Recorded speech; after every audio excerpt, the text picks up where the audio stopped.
Coruscant is one of the most iconic planets of Star Wars. It's an entire planet covered in city that's kilometers deep. And it's been that way for thousands of years.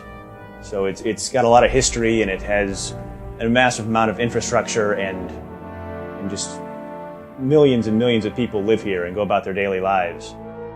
When we think about Coruscant, we think about it as metropolis, like the ultimate city. Any big city, one of the things that's most exciting about it is the massive amount of variety, both in terms of the people who live there, in terms of the environments, the neighborhoods, in terms of all the different things you can see and do in a city.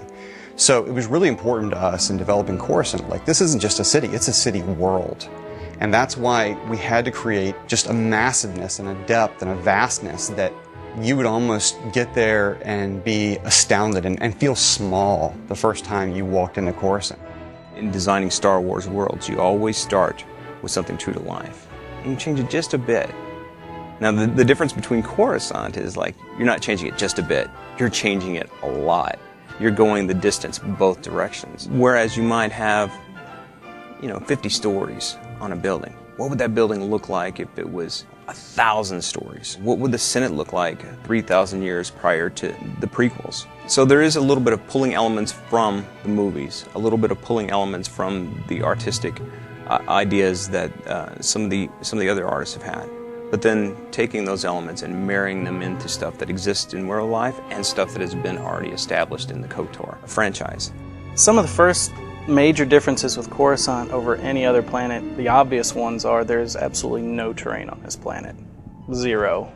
That in itself brings up a lot of interesting dilemmas. We have to think of how to build a planet with no terrain. Building a planet from the ground up is a major issue. The main building block is terrain. How do we build it without that? What we did is basically go through iteration after iteration after iteration just to build the space. The scale of Coruscant is massive. A lot of games have cities and a lot of games have huge areas, but no game has done this combination of the two, a huge city area, like to the degree that we have. In designing Coruscant, there was a little bit of story involvement in that the Sith have recently returned from deep space and have sacked Coruscant. And there are pockets of the city that are still in distress, that are still broken and in shambles, which really, really lends itself to the story of our game and how much turmoil the galaxy is actually in.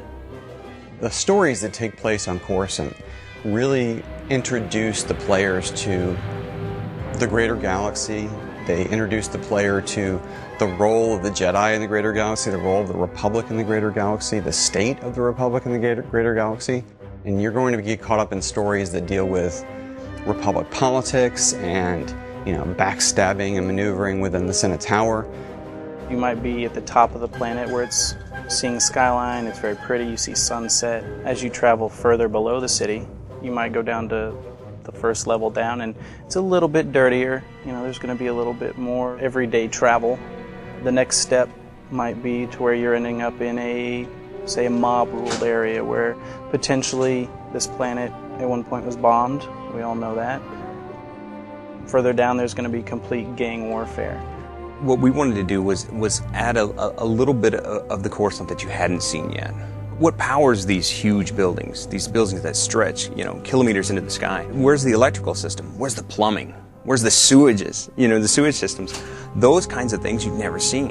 What lies down in the basements? What does a parking garage look like in the Star Wars universe? Especially one for a building this, the size of the entire island of Manhattan.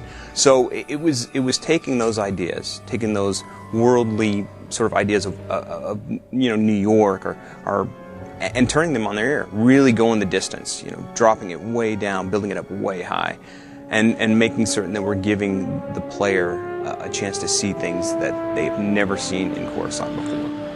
Coruscant is the symbol of all the hope for democracy and civilization in the galaxy. And even though it's got its flaws and it's not perfect in a lot of ways, it's also got its beauty and its integrity in some ways. And there's people there who are trying to live a good life and do the right thing and want to see the galaxy be a safe and peaceful and happy place. So we really took a lot of care to make sure that players get to experience some of that at Coruscant, get to experience what it is that makes the Republic special, makes it worth fighting for, makes it worth dying for. One of the great things about Coruscant is that there's something for everybody. The socializers can hang out in the spaceport in the Galactic Senate and meet people as they come and go. The explorers have all the different variety of areas. They can go down into the depths of the works, or go into the criminal-laden Black Sun district. But my favorite area of Coruscant is probably the Senate district, just because it's so impressive and it has that sense of potential. You know, because you're up there and you can see for miles and miles, and you just know that there's going to be so much out there to explore and find.